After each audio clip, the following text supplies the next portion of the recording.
You're listening to Leading Up with Udemy. This podcast is your guide to developing your skills as an emerging or seasoned leader.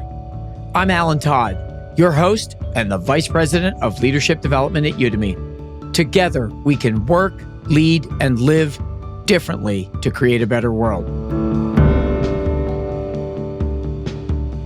I was super excited to have Lindsey Pollak on the podcast this week. I love how she talked about all generations have three needs: freedom, clarity, and connection. Whether you're a baby boomer, Gen X, millennial, Gen Z, we all have that in common. When you're developing a workplace policy, when you're becoming a manager for the first time, are you giving everybody a level of freedom to express themselves and what they want, a level of clarity of what's expected, and a level of connection to feeling a sense of belonging on your team and in the workplace?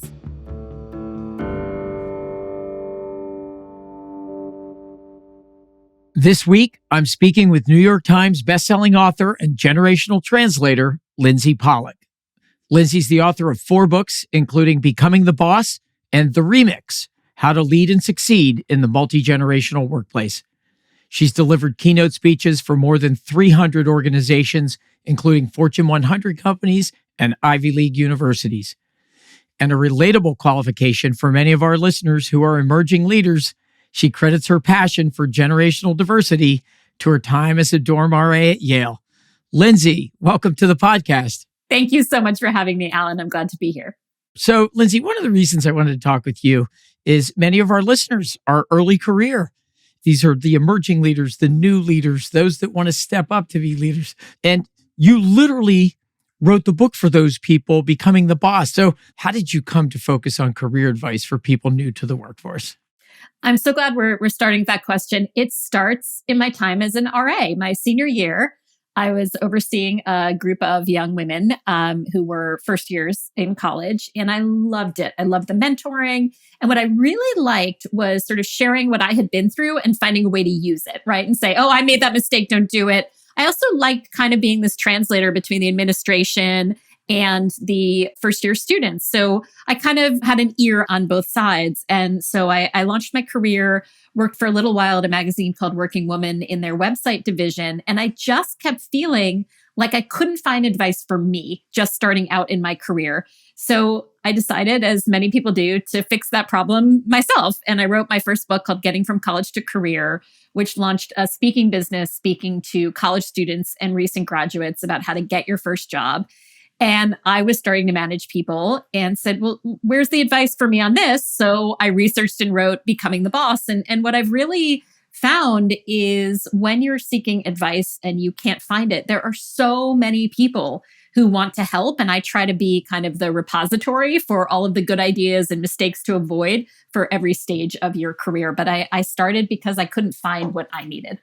Yeah. So getting from college to career, it's about to go into its 3rd edition in 2024. So why is its message so enduring? And maybe follow that with like, what's new? It's been so interesting to go back to the first edition, which came out in 2007. And I say things like, I think LinkedIn might turn into something, so it was a long time ago. I think the book has really endured because transition moments are always tough, right? How do I get from one thing to another? And when you've spent 22 years of your life being a student, it's a huge change to enter the workplace. And it's not because you're not intelligent.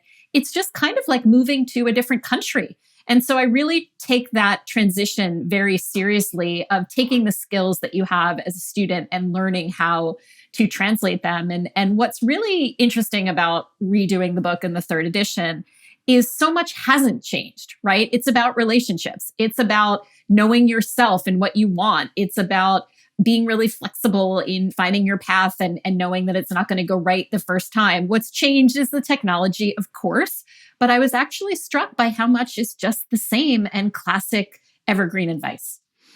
Yeah, I love that. So relationships, know yourself, be flexible. How about advice for someone stepping into their first management or leadership position? So once they achieve that kind of self-awareness, what would be the next thing that you would advise? There are 2 quotes that I always come back to and share when I do workshops for people in that situation. The first is, becoming a manager is not a promotion, it's a career change. It is a totally different job to go from being a salesperson to being a sales manager, from being a, individual contributor to managing other people. It is a different job, which leads to the second quote from one of my mentors and people I admire, Marshall Goldsmith, who's kind of the OG of all of this leadership and coaching. He wrote a book called What Got You Here Won't Get You There. And so it's really this mindset. It's not keep doing what you're doing and you'll learn how to manage. It's a different skill. And when you think of it that way, you suddenly open your mind and say, oh, I have to learn how to do some new things. And that's how I would approach becoming a manager for the first time. I love that. Gallup has done quite a bit of research on frontline leaders, and they say that the number one reason that somebody gets promoted into management is success in the prior position. So they're the best salesperson. And the second biggest reason they get promoted is tenure. She's been around for a long time. Two things that obviously set you up on the wrong path. So I love your advice. It makes perfect sense. So when you wrote Becoming the Boss, the young generation, the workforce were the millennials. Now it's Gen Z is capturing everyone's attention. So what has changed between how you advised millennials to grow leadership skills versus how you would now advise Gen Z, if anything? It's so funny. That was what got me into researching and writing about generational diversity. I'm a Gen X. I'm in my 40s, and I was always kind of a big sister to the millennials. And I just started to notice how everyone was treating them like they came from a different planet. Who are these people who are coming in and using the internet? Yeah. And so much of what they needed and wanted to learn was the same as what I did. You just have to tweak it. And so that's really how I approach the generational change is what are the expectations you're bringing to the workplace? And what are the experiences you have or haven't had? And I never, ever hear employers say that young leaders aren't smart.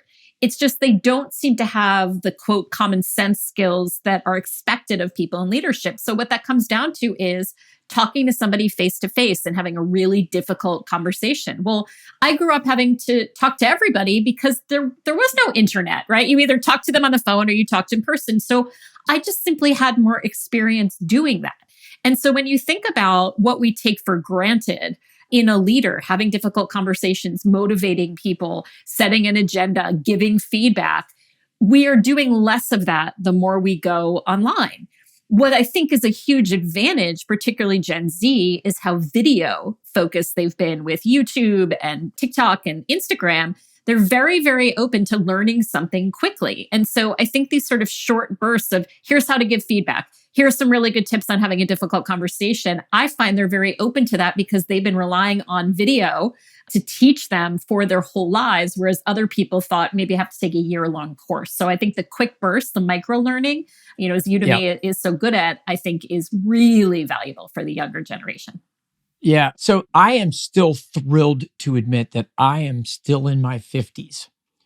And I am on the borderline between a baby boomer and a Gen Xer, but I'm technically a baby boomer. But I'm wondering if you could just give us the full generational talk, what they are and what you've discovered by thinking about that. You got it. I'll give an overview of the generations, but I want to say why, which is that we're a 5-generation workplace for the first time in history. And so to be successful at any stage of your career, but particularly when you're starting out, you have to understand that there are people who see the world differently from you. And one of the reasons for that, besides personality and gender and functional responsibility, is that when people enter the workforce at different times in different eras, they just have a different experience. And if you can master that, you're going to win with your career because you're going to leverage all the different experiences and expertise. So that's the reason. Also, people are working a lot longer than they ever did before. So where you used to maybe have to get along with people 20 years older or younger than you, now it might be someone 50 years older or younger than you. So that's kind of the why. The generations are the traditionalists or World War II generation. Your Warren Buffett's, your Rupert Murdoch's born before 1945 or so. Baby boomers are born 1946 to 64, largest generation ever born into the US. Gen Xers, like me, are born between 1965 and 1980. We're a very small generation. A lot of people don't even acknowledge the Xers. We were called the baby bust. A lot of Xers feel like we came in and nobody adapted to us because the boomers were so big. So a lot of Xers say, why are we talking about generations? Nobody told me this stuff, because we we're too small. Then you have the millennials who are primarily, but not entirely, the children of the boomers. So they're bigger than the Xers, but not as big as the boomers. Millennials are born about 1981 to 1996 or so. And then you have the Gen Zs who are a little bit smaller than the millennials, primarily children of Xers. Gen Zs are born about 1997 to 2013-ish or so. We're now out of letters. We had X. Millennials are called Gen Y sometimes. We have Z. They're calling young kids born today Gen Alpha. But I have a feeling where we're going is shorter cohorts. And in fact, in Asia, they go by decade, children of the 70s, children of the 80s. So even if you don't feel like any of those terms describe you, that's kind of how they break down in the workplace in terms of the eras in which people were born and started working. So I'd love to hear, because I've heard you talk about this before, just about the stereotypes. And so I want to know, what are they? What can we learn from them? Because I think they're interesting and there's probably a kernel of truth in everything. Yeah, that's a great introduction. A lot of it has to do with technology and communication. So the stereotype of the traditionalists or the baby boomers is they don't like technology. They only want to talk face to face. They're slower at getting things done. They're not adapting to the times. I rarely find that true. But sometimes it does take a baby boomer a little longer to use a technology. It doesn't mean they can't. It just means it doesn't come intuitively to them. Gen Xers, the knock on us is we have a bad attitude, right? We are always ignored. We don't want to party with other people. We want to eat lunch at our desks. There is some truth to that. Gen Xers are also the most entrepreneurial of the generations. You look at the whole boom of Silicon Valley entrepreneurship that comes out of Gen X, Google, and so forth. And I think it's true that Xers sometimes feel like outsiders. I think our superpower is that we're bilingual. We had to speak boomer for half of our careers, and then we had to adapt to millennials. So I don't think it's an accident that I'm an Xer really engaged in this work. Millennials are probably the most stereotyped generation because they came along when the internet was around to do that.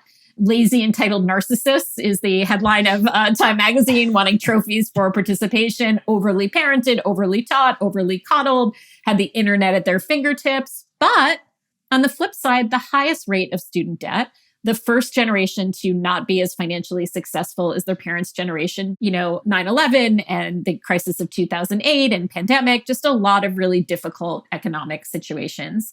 Gen Zs are the true digital natives, the TikTok generation.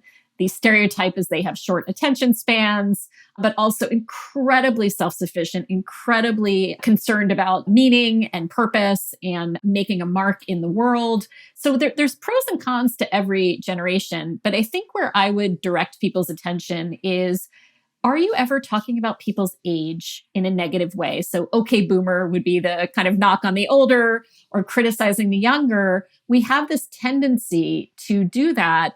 And I would point out, we are all going to be every age. We all know people who are every age. And just to think twice before judging somebody based on how old they are. Yeah, makes perfect sense. So if you think about the tensions between generations, right? Baby boomers don't understand Gen Z, or Gen X feels forgotten, like some of that stuff. Can you give us like some of the similarities? What are the things that you think are consistent? And then we'll talk about what are the tensions. Yeah, I think there are three words I would use that I think everybody wants at work, and they want in very different ways. And the words are freedom, clarity, and connection. I think a lot of Gen Xers and boomers wanted freedom by, getting our driver's license, right? I can leave the house. And now 16-year-olds get their driver's license at half the rate of Xers and boomers because they want freedom in terms of workplace flexibility. They want freedom to express themselves on social media. The desire is the same. The mechanism might be different. Clarity.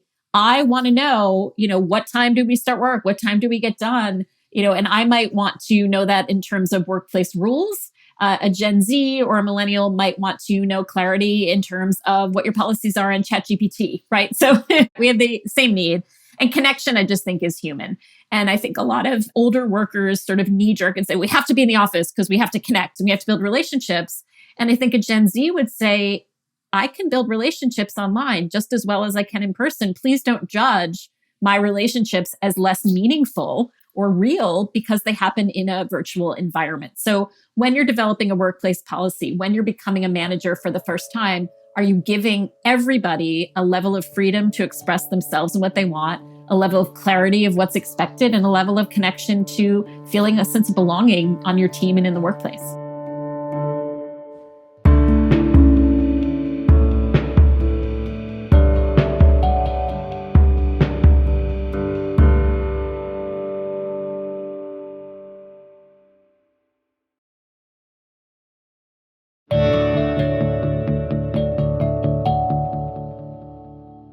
I'm switching gears to hybrid work because I'm wondering about that, as you think about them learning differently. Senior leaders want everybody back in. You can see the headlines of CEOs that say, yeah, I want everybody back in. That's great. And then you can see everybody else. It feels like the genie's out of the bottle and they've tasted freedom and office buildings are half empty across America. And so I'm wondering, first, how do you see the hybrid work battle playing out? It's a great question. And it is probably what I talk about with my clients more than anything. My take is the genie's out of the bottle, but that doesn't mean that everybody should have a free-for-all. I think the most important thing is clarity. We're in the workforce or in the workplace, in the office 3 days a week. And here is why. Because we are going to use that time to collaborate, because I want you to learn. This sort of arbitrary 4-1, 3-2, or at your discretion, I think is a big mistake because people don't know what success looks like. So, if you're an employer, I would say have a plan and explain why you need people to do that. I think having no flexibility is just not going to fly anymore. But I do think if you're a company that says we are in person 5 days a week because we are a collaborative environment, you're giving people the opportunity to say, that's not really a fit for me, so I'm going to go work elsewhere. So I think be honest about what your workplace needs and why. And I think that Gen Zs in particular are very appreciative of the honesty of this is what our policy is, and these are the kinds of people you need. If you're somebody who wants to work from home, this may just not be the right environment for you. But, and I think this will lead into what I'm guessing your second question is, if you choose to have flexibility, you have to have a plan to make up for what is lost about not being in person. And I think it's doable. You just have to have a plan for it. Yeah, so let's go into that. How can we be successful? And really through the lens of early career, because you and I had the opportunity to stand around the water cooler, the fax machine, the lunch break room, all of those things. What have they lost and what can they do about it? So I love that you brought up how we learned. My best mentoring and learning story ever. I interned at a nonprofit when I was in college, and it was a tiny little office. And the executive director said, Lindsey, come sit in my office and listen to me talk on the phone. And for hours, I would listen to her fundraise and have difficult conversations and handle vendors and negotiate price. She didn't give me a handbook saying, here is how to communicate. I apprenticed with someone who was successful. And I think in an office environment or a retail environment, you're constantly overhearing and observing. You're using your eyes, you're using your ears. Well, like you said, that went away. And so what I think we have to do as leaders, and I think if you're an early career person listening to this, you have to ask for opportunities and say, hey, Alan, could I come sit in your office while you do that? I know we're going to be on Zoom, but can I log in a little early so you can tell me what your plan is? Can you BCC me on a couple of emails where you're writing something complicated so I can observe how you do it? We have to now create opportunities for things that used to happen by accident. I'll tell you a really funny anecdote. During COVID, I did a lot of early career training. The number one question I got from new employees who had never worked before was about what time do I stop work? Because if you're in an office, you see people put their coats on and leave. When you're working from home, you don't know. Is it okay to close my laptop now? Are we done? At 5 o'clock isn't really a thing anymore. So I thought that was so telling about how much we don't know, even if we're really smart and really motivated when we're not in an environment where we can see other people. Yeah, that doesn't surprise me. I haven't heard somebody articulate it the way you have, Lindsey, but I've heard just people working late and they've had trouble with the boundaries between work and life as a result of working from home. So not just younger generations, everybody's trying to figure that out. I want to ask, this is a topic about the current generation that's really been bothering me, and there's massive amounts of data about it, but let's just talk about it. I'll start with this.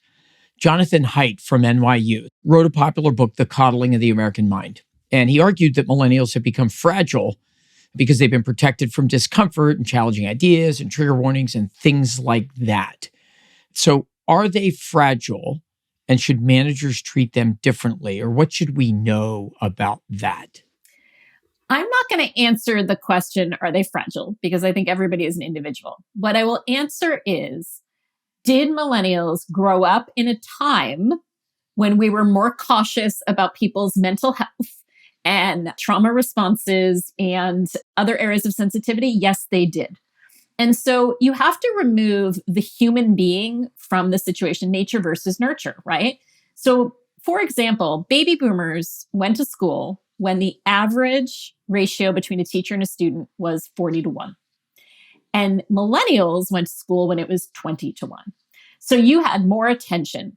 People had fewer children, right? There were things like ratings on TV shows and video games. A lot of that is really good, right? Some of that might have gone too far.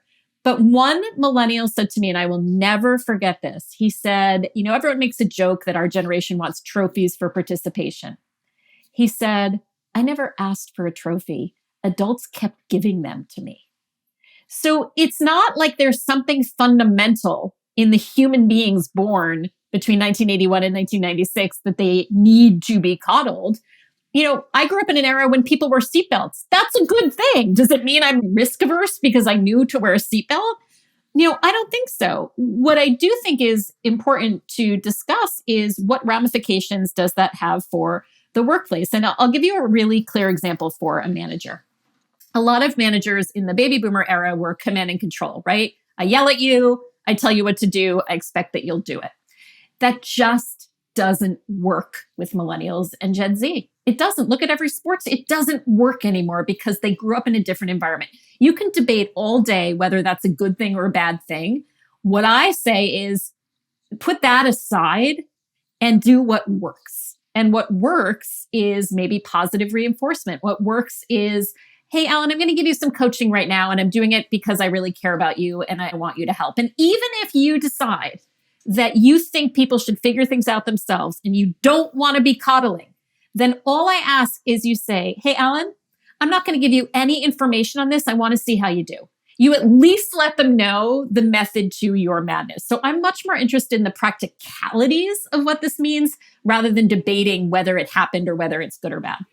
Yeah, and that's really what I wanted to get to with that topic is what can we do? How do we create the freedom, the clarity, and connection? But I want to go one click deeper on this. And it's sort of another just massively troubling issue. And I've heard you talk about it, but the Pew Charitable Trust published a piece last month saying feelings of anxiety and depression have grown to levels where virtually no one can ignore what's happening. And they pointed to a CNN Kaiser Family Foundation poll, put a number to it. They said 90% of Americans feel we are in a mental health crisis. And so some people are linking this. There's all kinds of data around sort of birth cohorts. And you've said that well-being is a big issue that you were sort of predicting for 2024. So I'd love to just get your take on well-being. I absolutely believe it is an epidemic. And what did we think was going to happen? We had a global pandemic. We have horrible wars raging. We have an environmental crisis. We have social media and AI that is existentially troubling.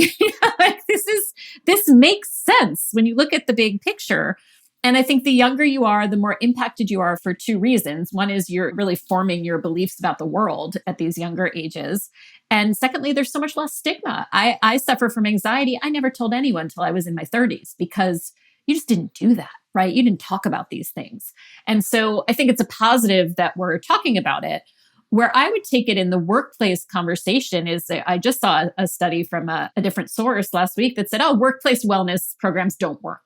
And they looked at things like free meditation apps and meditation rooms. What did work, they said, was having an employer who actually cares about you, right? So mental health is not about, here's a free app. Mental health is about, are my work hours reasonable? Am I paid a fair wage? Does my boss care about me at all? And so the fix to this stuff is, making sure that people are treated well. And I think that's where we need to start.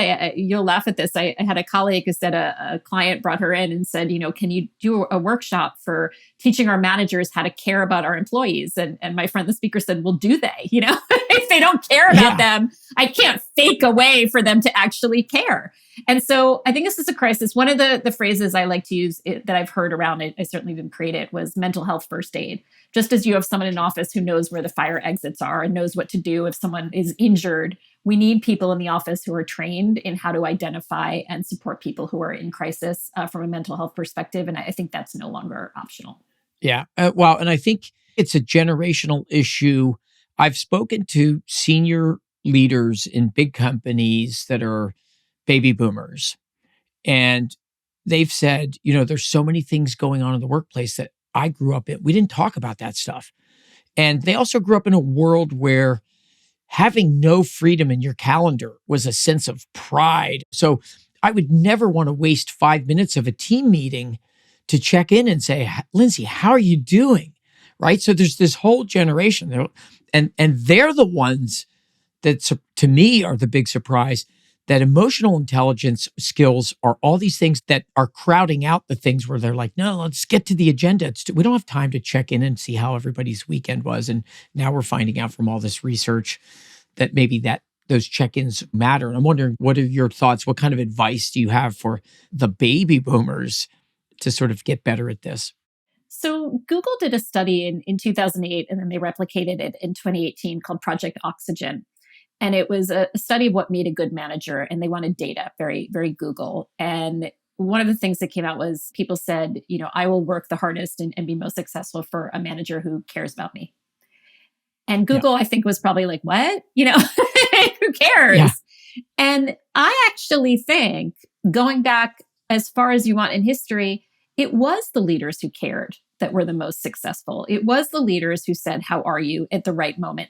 Maybe they weren't doing it publicly. Maybe it wasn't, always going on. But I think even when you hear about the really tough, sports coaches and that sort of thing, people really want to know that someone cares. And even if they express that in a different way. So I think this sort of command and control, don't talk about personal things at work, it's just over. And I think it was probably over before March 2020. And if it wasn't over then, boy, is it over now. Because once you bring work into the home as a matter of necessity, you cannot pretend that people are not human beings. I think it was a very white male dominated upper middle class baby boomer phenomenon to pretend that nobody had a life because everybody had a wife at home. But I think we all know that that's not the case anymore. Now, I want to say, though, it doesn't mean that you have to talk about people's feelings all day. It doesn't mean that there's license to talk about your personal life all day long.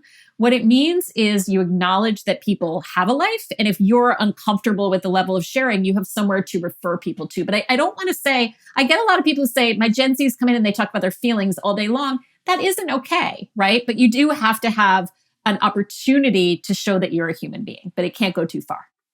So let's talk about multi-generational leadership. So it's a requirement today. It's not an option. You basically just kind of laid down the law for baby boomers. I totally agree with you. I also like your perspective that we're also not going to sit around and talk about your feelings all day. We're a business. We have to get things done, but we want to maximize our ability to cooperate to get things done. So let's see if we can talk about the benefits of multi-generational leadership. What is it and how do we do it? And maybe some tips on what to think about. So people always ask me, what are the best multi-generational environments in a workplace context that I observe? And I always say political campaigns, because if a group of people are working to get someone elected who they really believe in and feel that's important, right? It's very consequential. I'm delighted that the person phone banking next to me is 50 years older than I am, because they're going to reach that demographic and I'm going to reach mine. And we're so grateful to have that diversity because we believe in it. So the idea of everybody, steering in the same direction, having a very, very clear goal that you believe in. If other people believe in that, the age differences kind of fall away, right? And that you appreciate, if all of us working together were the same age, we wouldn't be as successful because we wouldn't know how to sell it and market to other people. So I think that's kind of a good idea to have in mind. The book I wrote called The Remix is really about the fact that it's not about the baby boomers win with their idea and their way and the millennials lose, or vice versa. Remixes are when you take a classic song and you modernize it, right? And this DJ who I interviewed when I wrote the book told me that when she plays a wedding, which is usually a multi-generational family event, She said, when the dance floor is empty, I play a remix because the older people recognize the classic song and they feel included and come and dance. The younger people recognize the newer version and they feel included and come and dance. So the goal of being a multi-generational leader at any age is to say two things. I know my history. I'm going to learn what came before me and take the best of that.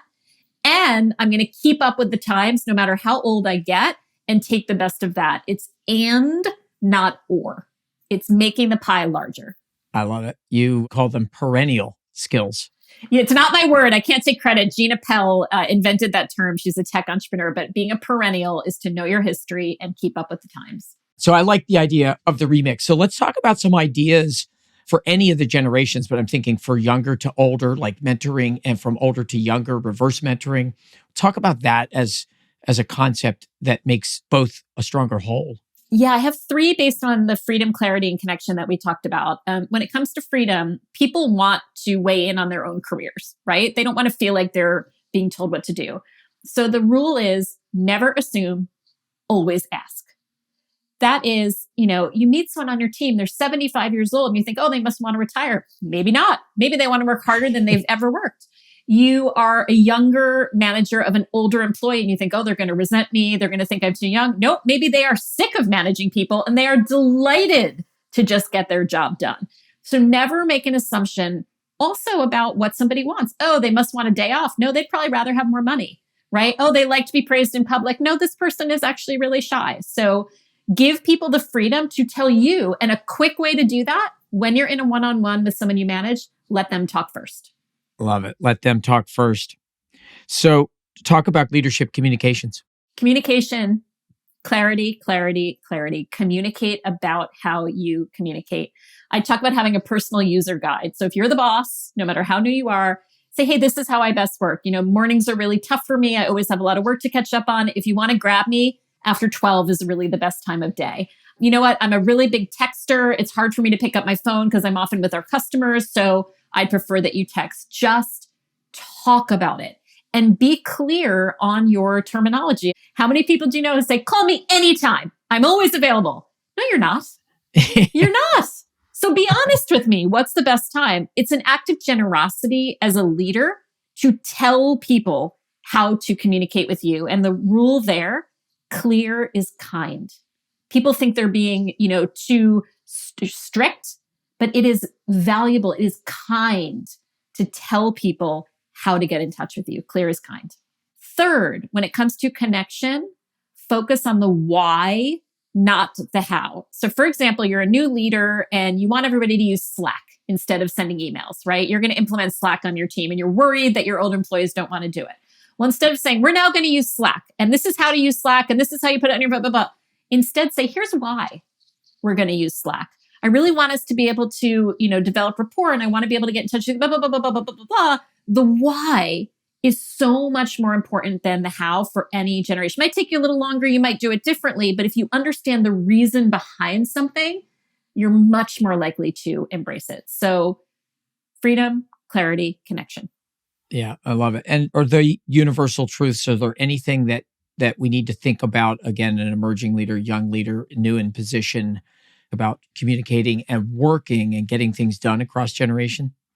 The only thing I would say to new leaders, and this has been true forever, it's not unique to Gen Z, you don't know what came before. I really encourage, even if you're just new to an organization, to really learn that history, to really become a student of what happened in an organization, why it was founded the way it was. Doesn't mean you have to do things that way. Remember, being a perennial, it's not just keeping up with the times, it's knowing the history. And some of the more tenured employees can be absolute gold mines of information when it comes to that stuff. Show that you respect what came before, even if you are coming in as an agent of change. I think that's so valuable and overlooked. Wow, that's beautiful. I could not agree more. I'm a student of history, and it makes a lot of sense that if you're in a workplace, find the older generations and ask questions about the history of the organization and the history of the industry. Wow, what perspective that would give you for thinking about how to take it forward. I think the other thing I would say is have fun with this, right? I'll tell you an example where I made a mistake and was not a perennial. I have a 12-year-old daughter and she uses TikTok, and all we read in the, TikTok's a disaster. TikTok is going to ruin her body image. TikTok is horrible, blah, blah, blah, blah. And I was sharing this with a group of early career employees. They were in their 20s in an insurance company, and I said, and I'm struggling with this because I feel like I'm being very judgmental of thinking that TikTok is negative. And one of them said, have you ever sat down with your 12-year-old daughter and asked her to show you how she uses TikTok? And I said, I've never done that. And I sat with her and I said, would you show me, how, oh my gosh, Mom. Okay. So this is what we do here. And she sort of walked me through side by side how she used TikTok. And there's some things I didn't like, but seeing it from her perspective was so valuable. And I had been judging it and assuming it was bad before looking at how she was really using it. So that sort of sitting side by side and sharing stories is so powerful. And we know how to do this because we do this in our families. We know our family history. The grandparents sit with the grandchild and talk about their lives side by side, respecting both. Use that knowledge that you know how to do personally in the workplace. Yeah. What you're saying, I would summarize as curiosity and empathy. Yes. All right, Lindsey. So as we wrap up here, we have a question that we ask all of our guests, and that is, what are you curious about and learning now? I am curious about how ChatGPT and generative AI are going to play out in the workplace. I think we are only at the tip of the iceberg of how the different generations are going to implement AI in the workplace. And that is where I am placing my curiosity and my learning these days. Any prognostications for Gen AI for this year or next? Is not getting worse. It is only going to get better and better and better. Yeah. And to use it as a teaching tool and a learning tool and to be proactive about it, I think the companies that embrace this technology quickly, I think are going to have a leg up against the future. And that's where I think our Gen Zs can really lead the way. I would sit and watch how a Gen Z uses ChatGPT instead of making assumptions about how they might, and use that to learn how it could be valuable for a company. Just perfect. Lindsey, thank you so much for joining us on the podcast today. Such a pleasure. Thank you for having me. Thanks again to Lindsey Pollak for joining me today on the podcast. Follow Leading Up, a podcast from Udemy Business, wherever you find your podcast. We'll be back next Wednesday with another episode to help you level up your leadership skills. Follow the show so you never miss a new episode. And if you like the show, leave a rating or a review. We love the feedback, and it really helps us to find new listeners.